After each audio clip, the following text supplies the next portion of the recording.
Hi, my video this week is going to be about what I've been through because someone on Tumblr said, can you make a video on your story, like why the things that you've gone through happened and how you recovered and how you're doing now.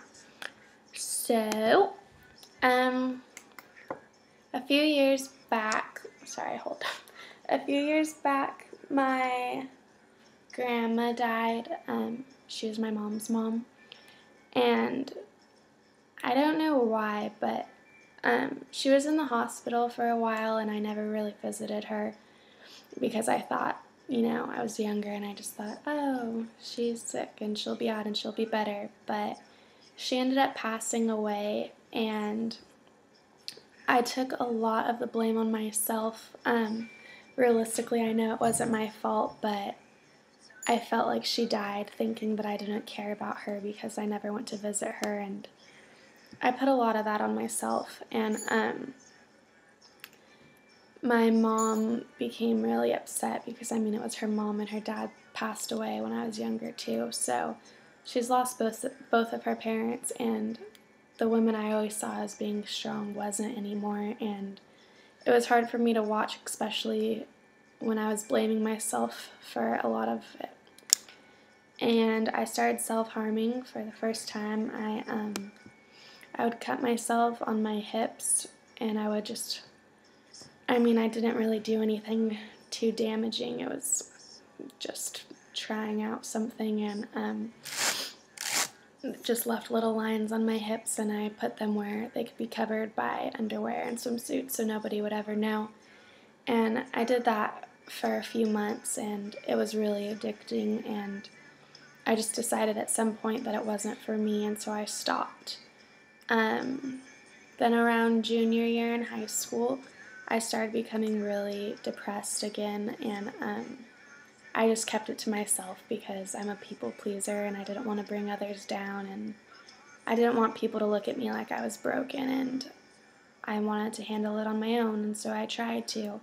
And I turned back to some self-harm behaviors, and they got a little bit worse, and I just kept it from everybody because I didn't want people to know that I wasn't the perfect girl they thought I was. I went to school and I had my friends and I always smiled and everyone said I was like the happiest person, and part of me was happy. It was nice at school being able to get away, but for the most part I went home and I was really depressed and I was having issues with some people in my life.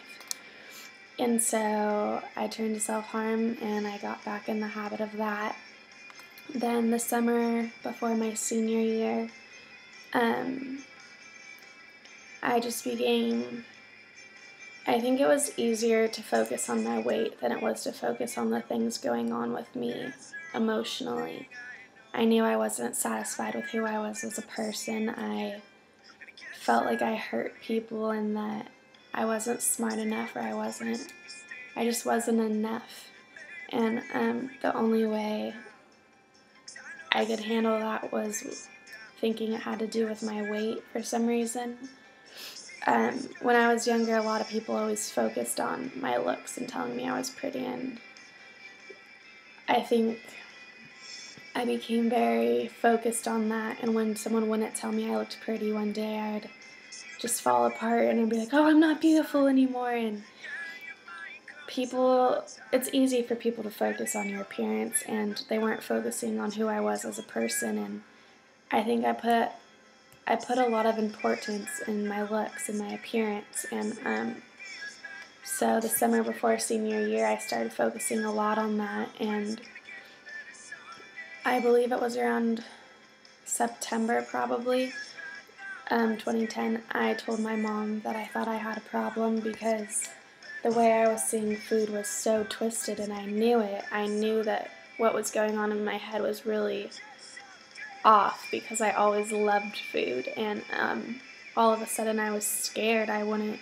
eat hardly anything. I didn't even want to eat fruit because fruit had too many calories, and I became so incredibly obsessed with it. And October I started seeing a therapist.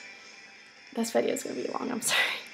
October I started seeing a therapist, and I liked her, but my parents didn't think she was doing the right job, and so they switched me to a different therapist, and I just rebelled against it because I thought I could handle everything on my own and I didn't need somebody's help.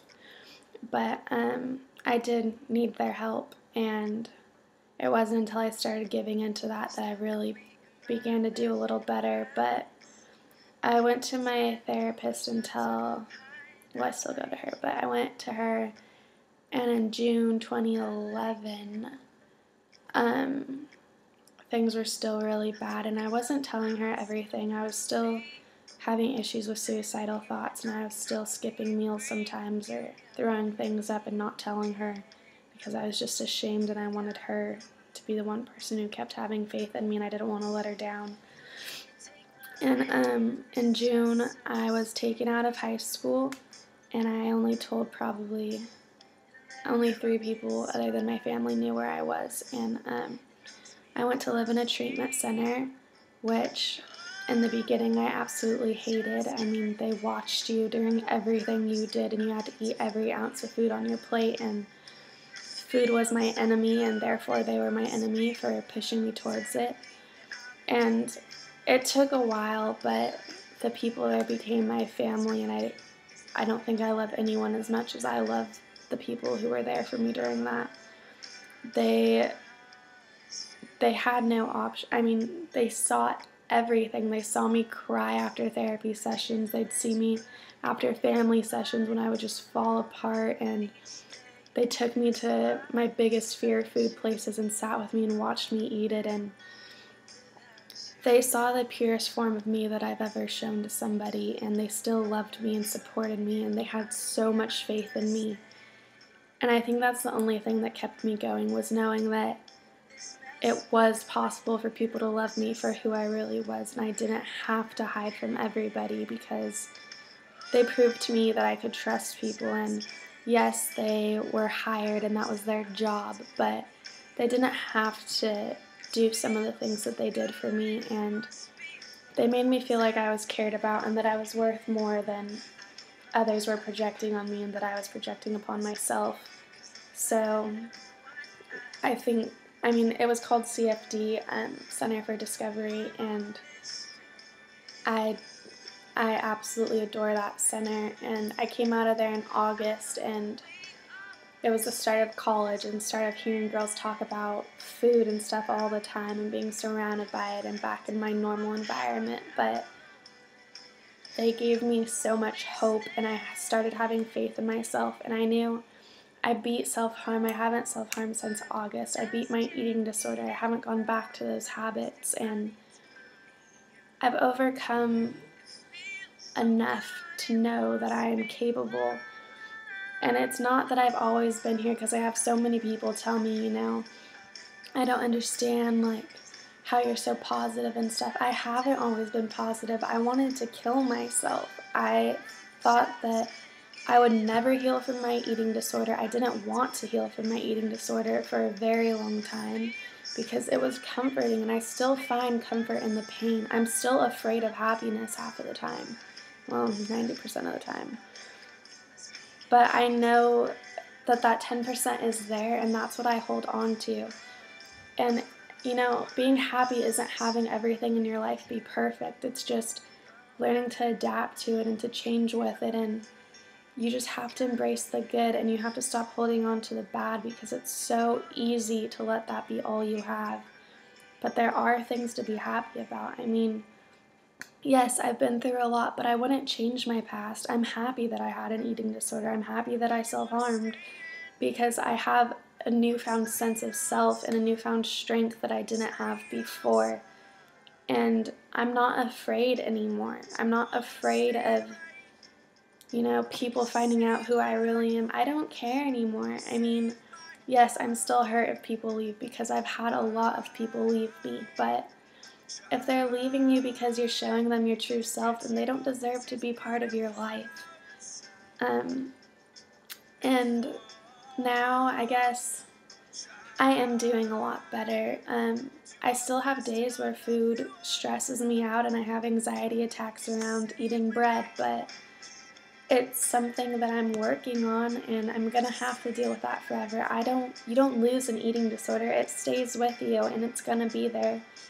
And it's just about working on it and getting through it and not giving in to the temptations of it.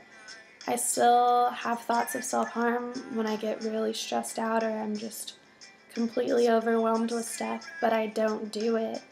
And I still have thoughts of, just the suicidal thoughts that pass through my head because I have clinical depression and it's something I deal with. And it's about not giving into it and knowing that you're stronger than it and you get to choose. It's your choice how you respond to it. You can't choose if you have clinical depression. You can't choose if you have an anxiety disorder. You don't choose to have an eating disorder. But you can choose how you get through it and how you work on it and the people you let in. And that's my story. I'm sorry that it was so long. And if you watched the whole thing, then thank you for caring.